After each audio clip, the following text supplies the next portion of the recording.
আরজিকর কাণ্ডে প্রমাণ লোপাটের ক্ষেত্রে সংগঠিতভাবে কাজ করা হয়েছিল। এই আবহে সন্দীপ ঘোষের ঘনিষ্ঠ কয়েকজন জুনিয়র এবং সিনিয়র চিকিৎসকের ওপর এবার নজর পড়েছে সিবিআইয়ের। তাদেরকে ইতিমধ্যেই অনেকবার জেরা করা হয়েছে, পরবর্তীকালেও তাদের আরও জেরা করা হবে। প্রাক্তন অধ্যক্ষ সন্দীপ ঘোষের ঘনিষ্ঠ কয়েকজন জুনিয়র এবং সিনিয়র চিকিৎসকের ওপর এবার নজর পড়েছে সিবিআইয়ের। আনন্দবাজার পত্রিকার রিপোর্ট অনুযায়ী খুনের ঘটনার প্রমাণ লোপাটের ক্ষেত্রে এই চিকিৎসকদের ভূমিকা ছিল কিনা তা খতিয়ে দেখছেন সিবিআই তদন্তকারীরা।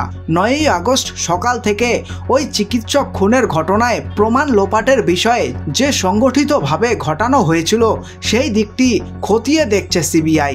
আনন্দবাজারের রিপোর্টে দাবি করা হয়েছে 8ই আগস্ট রাতে আরজিকর চেস্ট মেডিসিন বিভাগে যেসব জুনিয়র সিনিয়র চিকিৎসক, নার্স, নিরাপত্তা কর্মী, সাফাই কর্মীরা ডিউটিতে ছিলেন তাদের জেরা করেছে সিবিআই।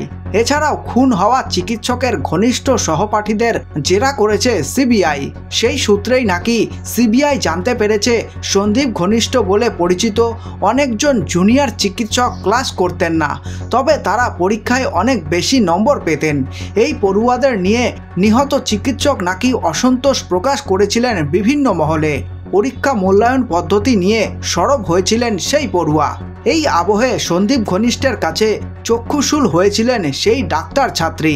এদিকে তদন্তে জানা গিয়েছে 9ই আগস্ট সকালে প্রাক্তন অধ্যক্ষ সন্দীপ ঘোষ হাসপাতালে আসার আগেই কয়েকজন জুনিয়র ও সিনিয়র চিকিৎসক চেস্ট মেডিসিনের সেমিনার হলে ছিল।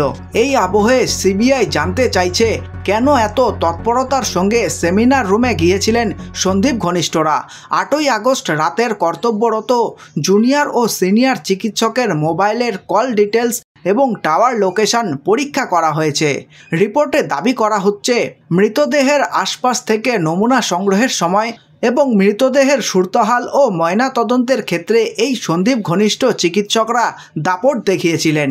এই নিয়েই সেই সব জুনিয়র ও সিনিয়র চিকিৎসককে জেরা করেছে সিবিআই। তবে রিপোর্টে দাবি করা হচ্ছে সন্দীপ ঘনিষ্ঠরা সিবিআইয়ের জেরায় ঠিকঠাক উত্তর দিতে পারেননি। তাদের কথার যৌক্তিকতা নিয়ে খটকা আছে বলে মনে করছেন সিবিআই তদন্তকারীরা। এই আবহে তাদের আরও জেরা করা হবে বলে জানা যাচ্ছে। এই খবরটি ভালো লেগে থাকলে লাইক করতে পারেন এবং আপনাদের মূল্যবান সময় দেওয়ার জন্য ধন্যবাদ।